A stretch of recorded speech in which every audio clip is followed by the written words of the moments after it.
Ok.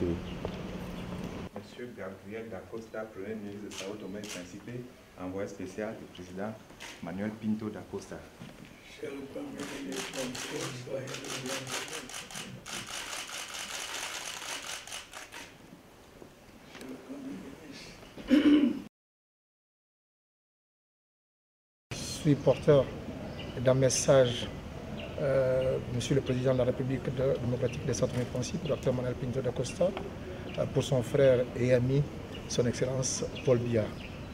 Comme vous savez, nous sommes tous deux pays qui ont une relation très étroite, qui échangeons régulièrement des informations sur plusieurs problèmes de la vie de notre pays, de notre sous-région.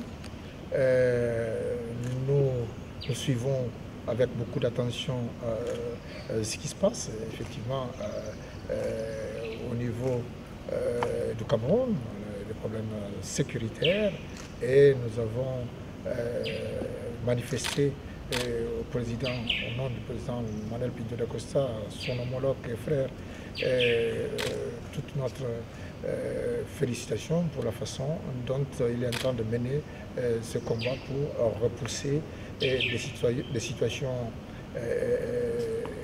qui portent atteinte à la sécurité des personnes et des biens à la frontière du Cameroun. Et donc, nous sommes venus aussi pour parler, pour faire connaître Monsieur le Président en détail la situation en termes de Sao Tomé et Principe et comment est-ce que nous sommes en train de nous préparer pour éviter que nous ayons ce virus de Ebola qui effraie beaucoup et qui a fait autant de ravages déjà au niveau de notre continent, ce qui est une préoccupation très, très grande pour nous. Surtout, Sao Tomé et Principe est un pays qui est vulnérable, hein, très peu de moyens, avec un système sanitaire qui est encore faible.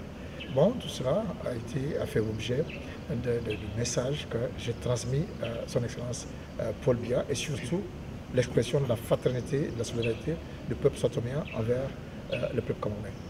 Monsieur le Premier ministre, on sait que votre pays occupe le statut d'observateur au sein de la CEMAC. Où en est-on avec le processus d'intégration? Non, vous savez, j'estime que notre intégration est irréversible. C'est une question de temps.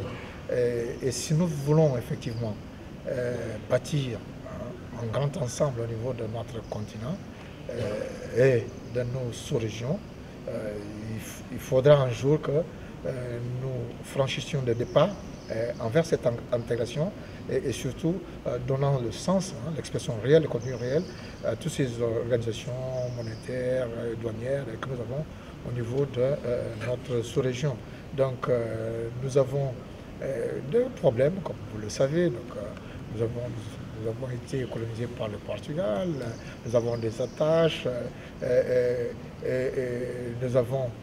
y a des choses qu'il faut vraiment mettre en place pour nous permettre. Je ne veux pas dire que ce sera un obstacle pour notre intégration régionale, au contraire, mais il faut préparer les pays pour que cette intégration se fasse de façon satisfaisante.